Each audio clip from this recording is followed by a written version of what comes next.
Hello hello അതൊക്കെ അയക്കടാ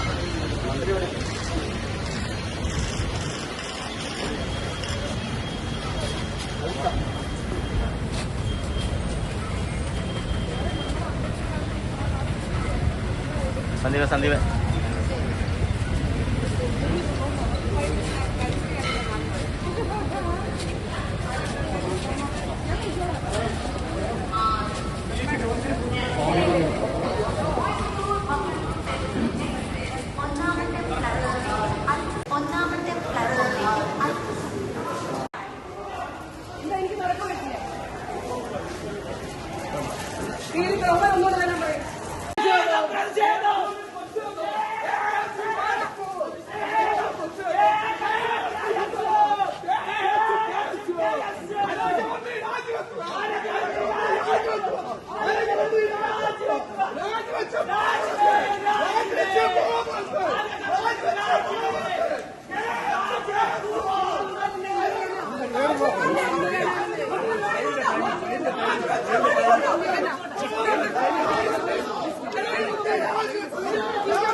ഒന്നുകൂടെ വരാൻ പറയും.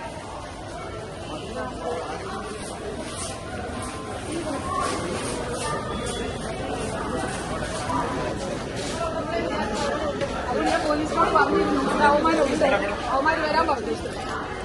നിങ്ങൾ ഉള്ളപ്പോഴേ എനിക്ക് മനസ്സിലായി ഇവിടെ അവന്മാരുണ്ടെന്ന്. കാരണം നിങ്ങളോട് പറഞ്ഞ് ഷോ ആണല്ലോ അവർ നടത്തുന്നത്. ഇവിടെ ക്യാമറ കണ്ടപ്പോഴേ വിചാരിച്ചു അവരുണ്ടെന്ന്. ദയവായിട്ടൊന്ന് പോകാൻ വേണ്ടി നടക്കാതിരിക്കാൻ.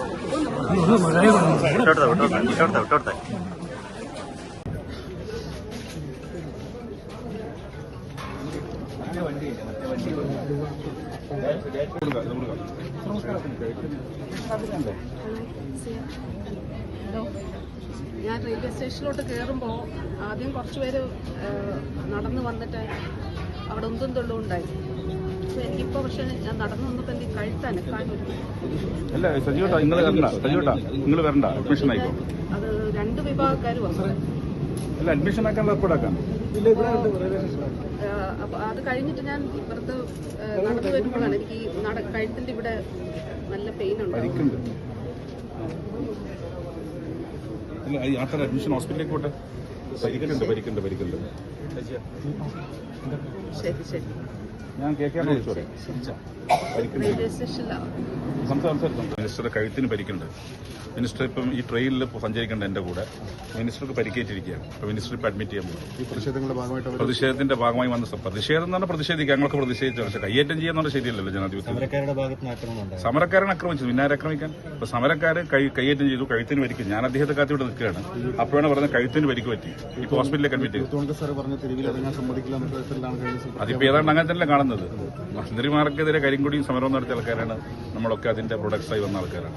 പക്ഷെ ഈ രീതിയിൽ മന്ത്രിയെ കയ്യേറ്റം ചെയ്യുന്നത് ജനാധിപത്യത്തിന് ഭൂഷണമല്ല. അത് അപലപിക്കപ്പെടേണ്ടതാണ്.